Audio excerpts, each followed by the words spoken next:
ఓం శ్రీ మాత్రే నమః. అందరికీ నమస్కారం. తులారాశి వారికి నా నమస్కారాలు. నమస్కారం స్నేహితులారా, తులారాశి వారికి చేతులు జోడించి వేడుకుంటున్నాను. ఆ శ్రీ విషయాన్ని వదిలేయండి, లేకపోతే మీ జీవితం నరకమైపోతుంది. మరి స్నేహితులారా, ఈ రోజు మీకు విన్నవించబోయే ఒక ముఖ్యమైన విషయాన్ని ఇప్పుడే తెలుసుకుందాం. అది ఏమిటి అంటే, స్నేహితులారా, ఆ స్త్రీ చుట్టూ తిరగడం మానేయండి, లేకపోతే మీ జీవితం నరకంలా మారుతుంది. ఈ సమయంలో మీరు ఈ వీడియో చూస్తున్నట్లయితే ఇది అదృష్టం కాదని అర్థం చేసుకోండి. ఇది బ్రహ్మాండం నుండి వచ్చిన సంకేతం. దీనిని ఇప్పటి వరకు మీ అదృష్టపు పుస్తకం నుండి తొలగించారు. మీరు ఈ విషయాలన్నిటినీ అనుభవించారు. అందుకే ఈ వీడియో మీ అదృష్టంలో మీ ముందుకు వచ్చింది. ఈ రోజు నేను మీ కోసం ఒక ద్వారం తెరుస్తున్నాను. దాని వెనక మీ ప్రతి నిరాశ, ప్రతి బాధ, ప్రతి అడ్డంకి యొక్క అతి పెద్ద రహస్యం దాగి ఉంది. మీరు నిజంగా మీ జీవిత దిశను మార్చుకోవాలనుకుంటే, మీరు మిమ్మల్ని బంధించి ఉంచిన ఆ లోతైన కుట్ర గురించి తెలుసుకోవాలంటే ఈ రోజు ఈ వీడియోను చివరి వరకు శ్రద్ధగా చూడండి. ఎందుకంటే ఇది కేవలం భవిష్యత్తు గురించి చెప్పడం కాదు, ఇది రాబోయే భయంకరమైన తుఫానుకు ముందు చివరి హెచ్చరిక.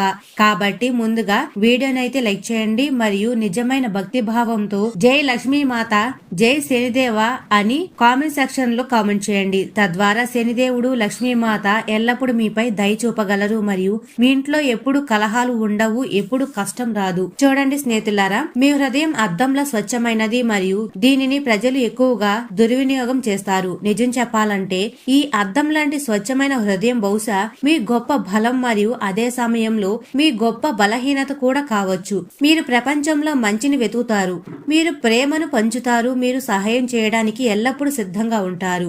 కానీ బదులుగా మీకు ఏమి లభిస్తుంది? మీకు మోసం, ఒంటరితనం, వెన్నుపోటు లభిస్తాయి. మీ సొంత వారు ఎందుకు దూరం అవుతున్నారు? మీ సొంత వారు ఎందుకు మీకు వ్యతిరేకంగా నిలబడ్డారు? ఎందుకు అన్నదమ్ములుగా లేరు? స్నేహం ఎందుకు అవసరం మేరకే పరిమితమయ్యింది? మీ ప్రేమ, మీ నిజాయితీ ఎందుకు తిరిగి రాలేదు?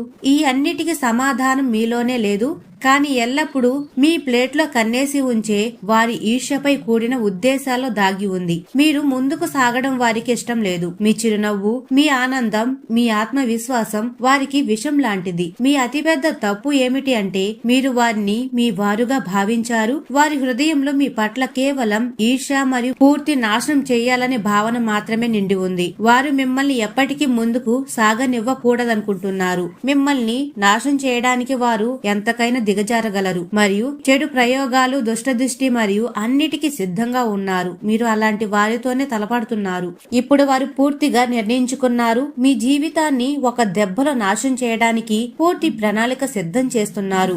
మీరు నిర్మలత్వం యొక్క విలువను అర్థం చేసుకోవాలి. ఈ ప్రపంచం ఇప్పుడు అమాయక ప్రజల అమాయకత్వంతో ఆడుకుంటుంది. మీ భోళాతనం ఇప్పుడు మీ గొప్ప బలహీనత కాదు, కానీ మీ శత్రువుకు మీ చిరునామాగా మారింది. మిమ్మల్ని ఎలా ఆకర్షించాలో, మీతో పని ఎలా చేయించుకోవాలో వారికి బాగా తెలుసు. మరియు ముఖ్యంగా మీకు లేదు అని చెప్పడం తెలియదు. ఎవరైనా మీకు సహాయం కోసం తీయని మాటలు చెప్పినప్పుడు మీ హృదయం వెంటనే కరిగిపోతుంది మరియు మీరు వారికి సహాయం చేయడానికి పరిగెడతారు. దీనివల్ల మీకు లాభమా నష్టమా అని మీరు ఆలోచించరు. మీరు మీ అవసరాలను పక్కన పెట్టి వారి పనిని మొదట చేస్తారు మరియు మీకు వారి అవసరం వచ్చినప్పుడు వారు పూర్తిగా తిరస్కరిస్తారు. మీ హృదయం ముక్కలవుతుంది. మీరు అనుకుంటారు, నేను ఎప్పుడు అతనికి మంచి చేశాను, అతను నాకు ఇలా ఎందుకు చేస్తున్నాడు అని. మరియు స్నేహితులారా, తప్పు ఎదుటి వ్యక్తిది కాదు, తప్పు మీదే. ఎందుకంటే అతను తెలివైనవాడు, అతను తన భవిష్యత్తును నిర్మించుకుంటున్నాడు మరియు మీరు ఈ త్యాగం ఇప్పుడు వృధా అవుతుందని అర్థం చేసుకో మీ వారి కోసం త్యాగాలు చేస్తూ వచ్చారు. మీరు మీ కళ్లకు కట్టుకున్న నమ్మకపు గంతను ఇప్పుడు తీసివేయాలి. ఎందుకంటే కాలం యొక్క నిజం ఏమిటి అంటే మీకు అవసరం ఉన్నంత వరకు మాత్రమే మీరు వారికి మీ వారు. పని పూర్తయిన తరువాత మీ ఫోన్ ఎత్తడం మానేస్తారు, మీ గురించి ప్రస్తావించడం మానేస్తారు. ఇది మీ కోసం మొదటి మరియు చాలా తీవ్రమైన హెచ్చరిక. మీ బోళతనం మీ 3 అతిపెద్ద బలాలను అంతం చేస్తుంది. మొదటిగా శక్తి వృధా. మిమ్మల్ని కేవలం వాడుకుంటున్న వ్యక్తులపై మీరు మీ విలువైన శక్తిని మరియు సమయాన్ని వృధా చేస్తున్నారు. రెండవది ఆత్మవిశ్వాసం కోల్పోవడం. ప్రతిసారి లేదు అని చెప్పలేకపోవడం వల్ల మీరు మీ దృష్టిలో బలహీన పడుతున్నారు మరియు ఎదుటి వ్యక్తి మిమ్మల్ని తేలికగా తీసుకోవడం ప్రారంభిస్తున్నాడు. మరియు మూడవది అసలు పని నుండి పక్కకు మళ్లడం. ఇతరుల సమస్యలకు పరిష్కరిస్తూ మీ ప్రధాన విషయం ఏమిటి, మీ సమస్య ఏమిటి, మీకు దేనిలో మేలు జరుగుతుంది అనే విషయాన్ని మీరు మర్చిపోతున్నారు. ఈ రోజు నుండి కొంచెం నిర్మలత్వం చూపడం ఆపండి, అనగా మీ మంచితనం చూపడం ఆపండి. తెలివిగా ఉండండి. దీని అర్థం చెడుగా మారడమని కాదు, దీని అర్థం జాగ్రత్తగా ఉండమని. మీ మంచితనానికి ఒక కవచం ధరించండి, తద్వారా ఎవరు దానిని ఛేదించలేరు. రెండవ రహస్య సంకేతం చెప్తున్నాను, అది మీ అతిపెద్ద విషయం, ప్రదర్శన యొక్క శాపం. ఇప్పుడు మీ వద్దకు వచ్చే కానీ నిలబడి శక్తి గురించి మాట్లాడుకుందాం. చూడండి, లక్ష్మీదేవి చంచలమైనది. ఈ విషయం మీరు 1000 సార్లు విని ఉంటారు. కానీ మీ లక్ష్మిని మీరే మీ ఇంటి నుండి బయటకు పంపిస్తున్నారని మీకు తెలుసా? మీరు రాత్రింబవలు కష్టపడి డబ్బు సంపాదిస్తారు, కానీ నెలలో 10 రోజులు కూడా గడవక ముందే మీ బ్యాంక్ బ్యాలెన్స్ తగ్గడం ప్రారంభమవుతుంది. ఇది ఎందుకు జరుగుతుంది? ఇది గ్రహ దోషమా? కాదు, ఇది ప్రదర్శన యొక్క శాపం మరియు దృష్టి దోషం. మీరు మీ డబ్బును ప్రజల ముందు ఒక తమాషాగా మార్చారు. ఇంట్లో లక్ష్మీ స్వరూపంగా భావించే చీపురుని ఎప్పుడు దాచి ఉంచాలి మీ పెద్దలు ఎందుకు చెప్పేవారు? ఎందుకంటే ఇంటి లక్ష్మిని ఇతరులు చూడకూడదు, లేకపోతే అంతా పాడైపోతుంది. కానీ మీరు మీ పర్సును, మీ బ్యాంక్ బ్యాలెన్స్ ను, మీ అభివృద్ధిని అందరి ముందు తెరిచి ఉంచుతారు. ఈ రోజు వ్యాపారంలో ఇంత పెద్ద ఆర్డర్ వచ్చింది చూడండి, మేము కొత్త కారు కొన్నాము, ఇంట్లో ఈ ఖరీదైన వస్తువు వచ్చింది, మా జీతం ఇప్పుడు ఇంత అయ్యింది. మీపై ఇలా చెప్తారు. మీపై ఈర్ష్యపడే వారి కళ్లల్లో ఈ విషయాలన్నీ అగ్గిలా మండుతాయి. వారు పూర్తిగా కొతకొతలాడిపోతారు. వారి నకారాత్మక శక్తి, వారి ఈర్ష్య మీ ధనంపై నేరుగా దెబ్బ కొడుతుంది. దీనినే నరదృష్టి అంటారు. మీరు మీ ఇంటికి ఏదైనా కొత్త ఖరీదైన వస్తువు తీసుకొచ్చినప్పుడు మీ బంధువులు ఏమంటారు? వావ్, వారి ఇంట్లో చాలా డబ్బు పోగయింది, వీరు చాలా ముందుకు వెళ్తున్నారు. ఇది పొగడ్త కాదు, ఇది మా పొగడ్త అనుకునే భ్రమలో ఉండకండి. ఇది వారి మెదడులో మీ పట్ల ద్వేషం పుడుతుందనడానికి నిదర్శనం. ఇంటికి వెళ్లి మీ నాశనం ఎలా జరుగుతుంది అని వారు గంటల తరబడి ఆలోచిస్తారు. వారి ఈ ఆలోచనే మీ డబ్బులను నీళ్లల్లా ఖర్చు చేస్తుంది. ఇది మీ కోసం చాలా పెద్ద రెండవ హెచ్చరిక. మీ జీవితాన్ని జీవించండి, కానీ ప్రదర్శన గురించి పూర్తిగా మర్చిపోండి. గోప్యత యొక్క కవచాన్ని ధరించండి. మీ ఆదాయ వనరు మీ పెట్టుబడి, మీరు చేసే పెద్ద కొనుగోళ్లు, వీటిని మీ 4 గోడల వెలుపలకి ఎప్పుడు వెళ్లనివ్వకండి. మీ సంతోషాలను మీ కుటుంబంలో మాత్రమే పరిమితం చేయండి. బయటి ప్రపంచానికి కేవలం శాంతి మరియు సంతృప్తి మాత్రమే చూపించండి. శక్తివంతులుగా మారండి మరియు చాలా బాగా పొదుపు చేయండి. మీరు మీ పర్సును పదే పదే అందరి ముందు తెరిస్తే మీరు మీ ధన శక్తిని బలహీనపరుస్తారు. మీ లక్ష్మికి గౌరవం ఇవ్వండి, దానిని దాచి ఉంచండి, ఆదా చేయండి. గుర్తుంచుకోండి, మీ తల్లిదండ్రులు మరియు మీ నిజమైన శ్రేయోభిలాషులు తప్ప మీ విజయంపై ఎవరు సంతోషించరు. ఇది నిజం. మిగిలిన వారంతా మిమ్మల్ని పడగొట్టడానికి ప్రయత్నిస్తూ మరియు దాని కోసం వేచి ఉన్నారు. మీ ఆనందాలను వారి ముందు తమాషాగా ఎప్పుడు మార్చకండి. మరి 3వ చాలా పెద్ద రహస్య సంకేతం నేను చెప్పబోతున్నాను. ఇప్పుడు మనం మీ నాశనానికి అసలు కారణమైన అత్యంత లోతైన మరియు ప్రమాదకరమైన రహస్యం గురించి కూడా మాట్లాడుకుందాం. మీ జాతకంలో 9వ భాగంలో రాహు నెమ్మదిగా సంచరిస్తున్నాడు.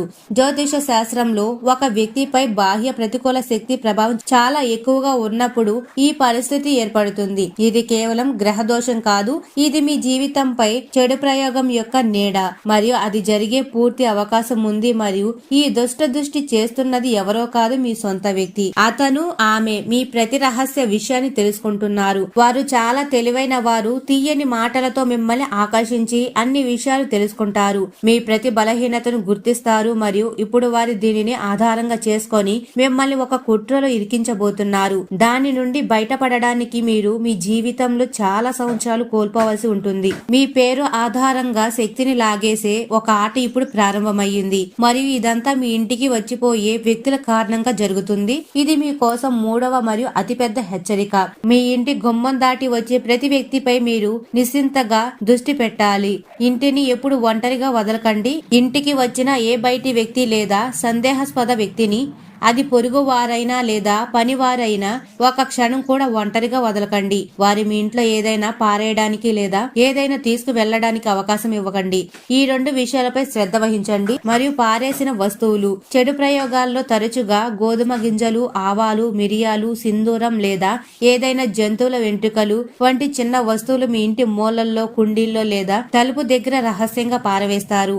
ఇవి శక్తిని బంధించే పని చేస్తాయి. మీకు అలాంటి వింత వస్తువు ఏదైనా కనిపిస్తే చేతితో తాకకుండా ఒక కాగితంలోకి తీసుకుని దాన్ని బయట పడేయండి. మరియు తీసుకువెళ్లే వస్తువులు. మీ ప్రేమైన వస్తువు ఏదైనా, మీ గడియారం, మీ పరుసు, మీ రుమాలు లేదా మీతో లోతైన భావోద్వేగ అనుబంధం ఉన్న ఏదైనా వస్తువు అకస్మాత్తుగా అదృష్టమైతే అది ప్రమాద ఘటిక. ఎందుకంటే మీ ప్రేమైన వస్తువును ఉపయోగించి మీ శక్తిని సులభంగా బంధించవచ్చు, మీ అభివృద్ధిని ఆపవచ్చు. ఇప్పుడు నేను మీ నాశనం వెనుక ఉన్న కుట్రలో ముఖ్య పాత్రధారులు అయిన ఆ ముగ్గురు వ్యక్తుల గురించి చెప్పబోతున్నాను. మీరు ఈ సంబంధాన్ని తెంచుకోవాల్సిన ఒక స్త్రీ ఉందని నేను ఇప్పటికే పూర్తిగా చెప్పాను. ఇప్పుడు మీరు దానిని మీరే గుర్తించాలి. మొదటిగా ఆరక్షం యొక్క శక్తి. మీరు మీ దగ్గరి బంధువులు తరచుగా మీకంటే వయసులో పెద్దవారు లేదా తమను తాము పెద్దవారిగా భావించేవారు. వారి ఈర్ష్య చాలా లోతైనది. వారు మీకు తప్పుడు సలహా కూడా ఇస్తారు. వారు కావాలనుకునే మిమ్మల్ని దారి మళ్లిస్తారు. మీ ఉద్యోగం, లాభాలు లేదా తదుపరి ప్రణాళిక గురించి వారితో మర్చిపోయి కూడా మాట్లాడకండి. వారితో దూరం పాటించడం మీ మొదటి రక్షణ కవచం. రెండవగా హెచ్ అక్షరం యొక్క శక్తి. ఈ పొరుగు వ్యక్తి, ఈ స్త్రీ, ఈమె మిమ్మల్ని రహస్యంగా చూస్తుంది. మీ ఇంటిలోని ప్రతి కదలికలపై పూర్తిగా నిఘా ఉంచుతుంది, వేగు చూడడం చేస్తుంది. మీ నవ్వుతూ ఆడుతూ పాడుతూ ఉన్న జీవితాన్ని నిప్పు పెట్టాలని అతిపెద్ద ఉద్దేశం ఈమెదే. మీరు ఈమెతో కేవలం మర్యాదపూర్వకమైన ప్రవర్తన మాత్రమే ఉంచుకోవాలి. ఈమెతో వ్యక్తిగత విషయాలు పంచుకోవడం అంటే మీ జీవితంలో విషాన్ని కలుపుకోవడం. కాబట్టి ఆ స్త్రీతో వెంటనే సంబంధం తెంచుకోండి, ఎలాంటి సంబంధం ఉంచుకోవద్దు. అలాగే మూడవగా జీ అక్షరం యొక్క శక్తి. ఈ జీ వ్యక్తి మీ పని ప్రదేశంలో లేదా మీ మహిళ స్నేహితుల బృందంలో ఉండవచ్చు. ఈ వ్యక్తి తీయని మాటలతో చాలా నిపుణులు. తీయని మాటల్లో మిమ్మల్ని ఇరికిస్తారు. మీరు అతని ఆమె మాటలు వింటూ ఉండడానికి భావోద్వేగంగా బ్లాక్ మెయిల్ చేస్తారు. ఈ వ్యక్తి త్వరలో మీపై ఏదైనా పెద్ద ఆరోపణ చేసి మీ నుండి ప్రయోజనం పొందవచ్చు. అతని ఆమె మాటల్లో ఎప్పుడు చిక్కుకోకండి. అతని ఆమె విషయాల పట్ల చాలా అప్రమత్తంగా ఉండండి. వీరు ఈ ముగ్గురికి దూరంగా ఉండాలి, ఎందుకంటే మీరు ఈ శక్తిని పీల్చుకునే కదులుతున్న ప్రమాదాలు. మీరు ఈ ముగ్గురికి దూరంగా ఉండాలి, ఎందుకంటే వీరు మీ శక్తిని పీల్చుకునే కదులుతున్న ప్రమాదాలు. ఇక చాలు, భయపడవలసిన సమయం పూర్తిగా ముగిసింది. ఇప్పుడు లేచి నిలబడి ముందుకు సాగవలసిన సమయం. మీ తులారాశి వారైతే మీరు సమతుల్యత కోసం జన్మించారు. మీరు న్యాయం, మీరు సౌందర్యం, మీరు చీకటి మరియు వెలుగు మధ్య సరైన నిర్ణయం తీసుకునే త్రాసు. అవును, మీ చుట్టూ కుట్రలు ఉన్నాయి, కానీ కుట్రలు ఎప్పుడూ ప్రకాశించే వారిపైనే ఉంటుంది. మీరు సాధారణంగా ఉంటే మిమ్మల్ని నాశనం చేయడానికి ఎవరు పథకం చేశారు? వారి ఈర్ష్య మీ సామర్థ్యానికి అతిపెద్ద రుజువు. మీ అతిపెద్ద బలం మీ హృదయం, మీ నిజాయితీ. మరియు ఇప్పుడు మీరు ఈ సత్యాన్ని మీరు ఢాలుగా చేసుకోవాలి. ఈ కష్టం నుండి బయటపడడానికి, ప్రతి శత్రువు అడ్డంకిని అంతం చేయడానికి మరియు ప్రతి చెడు ప్రయోగం యొక్క అగ్నిని చల్లార్చడానికి మీ అతిపెద్ద ఆధ్యాత్మిక కవచం ఒకటే ఉంది. ఇది మిమ్మల్ని మీ శత్రువు కంటే పెద్దదిగా మరియు శక్తివంతంగా చేస్తుంది. బజరంగ బలి, శ్రీ హనుమాన్జీ పూజ. హనుమాన్జీ శక్తి ప్రతి ప్రతికూలతను నాశనం చేసే సానుకూల శక్తి. అతని గద యొక్క ఒక దెబ్బ మీ శత్రువులు వేసిన ప్రతి ఎత్తుగడను విచ్ఛిన్నం చేస్తుంది. మీరు ఏం చేయాలి? సంకల్పం తీసుకోవాలి. హనుమాన్ చాలీసా. ప్రతి మంగళవారం మరియు శనివారం శ్రీ హనుమాన్ చాలీసా పఠించడం. ప్రతి పదాన్ని కేవలం చదవకండి, దానిని అనుభూతి చెందండి, దాని అర్థాన్ని అనుభూతి చేయండి. మీ ప్రతి సమస్య హనుమాన్జీ పాదాల వద్ద కరిగిపోతున్నట్లు అనుభూతి చెందండి.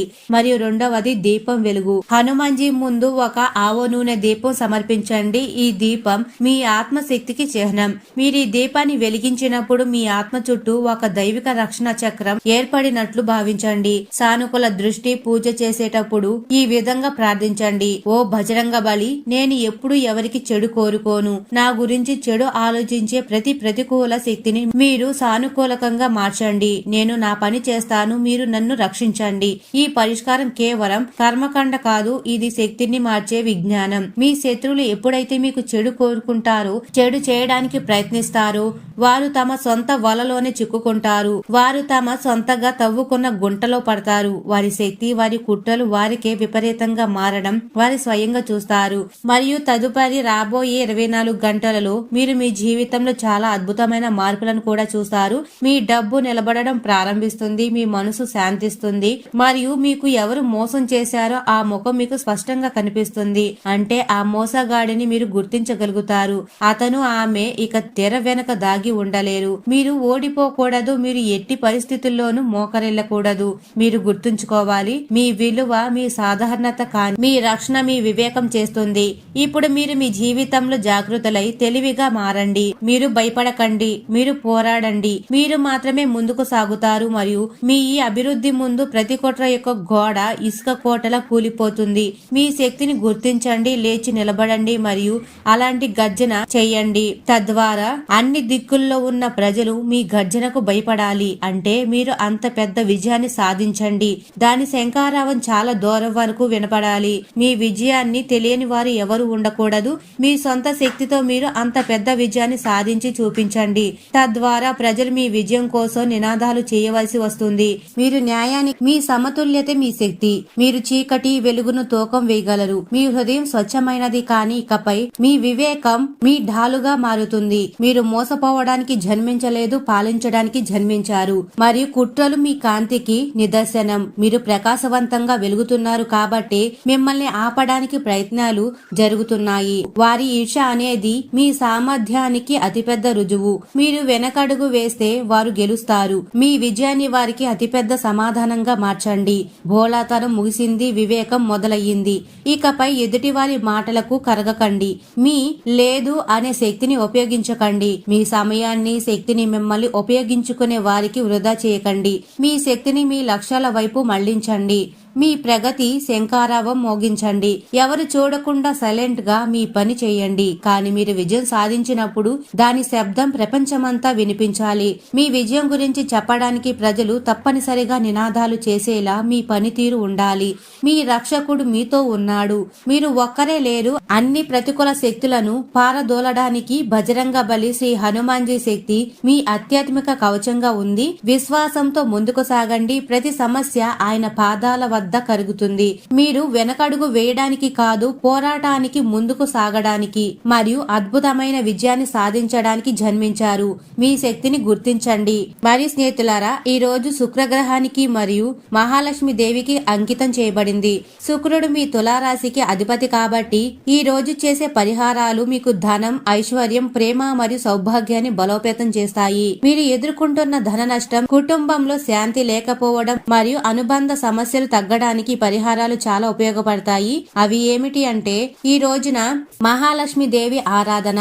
ప్రతి శుక్రవారం సాయంత్రం మీ పూజా మందిరంలో మహాలక్ష్మి దేవి లేదా కనకదుర్గమ్మ చిత్రపటం ముందు ఆవు నెయ్యితో 2 దీపాలు అనగా దక్షిణ, ఉత్తర దిక్కు వైపు వెలిగించండి. మరియు నైవేద్యం. లక్ష్మీదేవికి తెల్లని వస్తువు అంటే చాలా ప్రీతి. అందుకని దేవికి పాయసం లేదా చక్కెర కలిపిన పాలు లేదా పాల అన్నంతో చేసిన నైవేద్యం సమర్పించండి. మరియు స్తోత్ర పఠనం ఏమిటి అంటే, దీపం వెలిగించిన తరువాత లక్ష్మీ అష్టోత్తర లేదా కనకధార స్తోత్రం భక్తి శ్రద్ధలతో పఠించండి. ఇది మీ ఇంటిలోని ధన ప్రవాహాన్ని పెంచుతుంది మరియు దృష్టి దోషాలను తొలగిస్తుంది. మరి స్నేహితులారా, శుక్రగ్రహ అనుగ్రహం కోసం అనగా సౌభాగ్యం మరియు అనుబంధాల కోసం శుక్రుడికి తెలుపు రంగు అంటే చాలా ఇష్టం. కాబట్టి వీలైనంత వరకు శుక్రవారంలో తెలుపు రంగు దుస్తులు ధరించండి. ఇది మీ మనసుకు ప్రశాంతతను, ఆకర్షణ ఇస్తుంది. మరియు శుక్రుడు పరిమళాన్ని, అందాన్ని సూచిస్తాడు. ఈ రోజు తప్పకుండా మంచి సుగంధ ద్రవ్యాలు లేదా గంధపు అత్తరు ధరించండి. పూజలో తెల్లని మల్లెపూలను ఉపయోగించండి. ఈ రోజున పేదవారికి లేదా అవసరమైన వారికి తెల్ల వస్తువులు దానం చేయండి. ఇది శుక్రుడికి బలం చేస్తుంది మరియు వివాహ జీవితంలో లేదా భాగస్వామ్యాల్లో సామరస్యాన్ని పెంచుతుంది. మరియు లక్ష్మీ పూజ తరువాత కనీసం 108 సార్లు ఈ శుక్ల మంత్రాన్ని పఠించడం వలన గ్రహ దోషాలు తొలగి మీ తులారాశికి శుభ ఫలితాలు కలుగుతాయి. ఓం శుక్రాయ నమః లేదా ఓం ద్రం ద్రీం ద్రౌ సం శుక్రాయ నమః. ఈ పరిహారాలను ప్రతి శుక్రవారం నిష్ఠగా పాటించడం ద్వారా మీ జీవితంలో ధనం నిలబడడం, శాంతి పెరగడం మరియు మీ వ్యక్తిత్వంలో ఒక సానుకూల ఆకర్షణ కలగడం గమనించవచ్చు. మీరు విశ్వాసంతో ముందుకు సాగండి. మరి స్నేహితులారా, కాబట్టి దీనిని ప్రారంభించడానికి మరియు ఒకసారి హరహర మహాదేవ, జై బజరంగ బలి, జై లక్ష్మీ మాత అని పలకండి. మరి స్నేహితులారా, తులారాశి వారు ఎప్పుడు సుఖ సంతోషాలతో, ఆయురారోగ్యాలతో ఆనందంగా ఉండాలని మనస్ఫూర్తిగా కోరుకుంటున్నాము. ఈ వీడియో మీకు నచ్చినట్లయితే ఇలాంటి మరికొన్ని వీడియోల కోసం మా ఛానల్ ని సబ్స్క్రైబ్ చేసి లైక్ చేయండి. అలాగే కామెంట్ సెక్షన్ లో మాతా మేము మీ కుటుంబ సభ్యులమే అని తప్పకుండా కామెంట్ చేయండి. అందరికీ ధన్యవాదాలు.